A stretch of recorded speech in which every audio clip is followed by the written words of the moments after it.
I'm here overlooking Gatlinburg, Tennessee with Aubrey Deck and David Brandenburg, both from TWRA, and we're going to talk about black bears.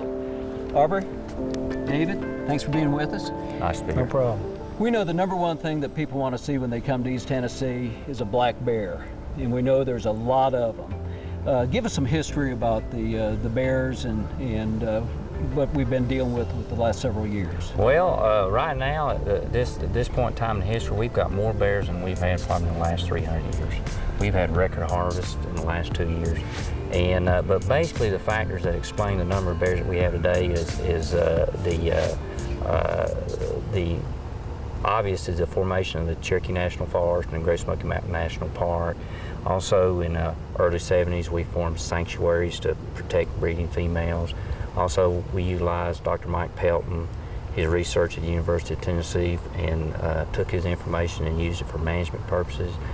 And also the forest, you know, which was cut over largely, is now grown back, so it's its peak production.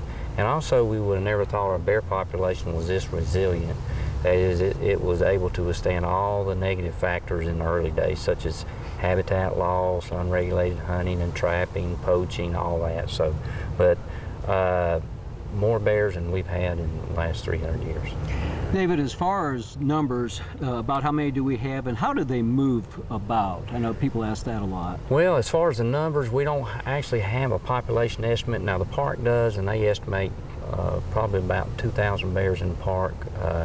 You know, if I had to take a guess at it, we probably got anywhere from 3,000 to 6,000 bears in Tennessee. Bears have large home ranges. You know, males may have a home range over 100 square miles, females quite a bit smaller than that, but they're very much a mobile animal. And for example, bears, you know, they just don't stay on federal property. They cross both state, local, and federal boundaries, and that's just what we see here in Gatlinburg. Aubrey, what are some of the challenges we face dealing with the bears in this area? Well, probably the number one challenge is that most people, you know, when they hear of a bear that had to be put down because someone was feeding the bear and the bear swiped at him and injured the human being. Of course, people hate to hear those kinds of stories, but what most people don't think about, and happens much more frequently, is a lot of the people that hear those same stories themselves are unintentionally causing the same kind of results with bears. Every time a bear gets access to any kind of human attractant, whether it's pet food, bird food, and of course human garbage, anytime they get access, that they move away from being a wild bear and come closer to being a domesticated bear, if you ever had such a thing.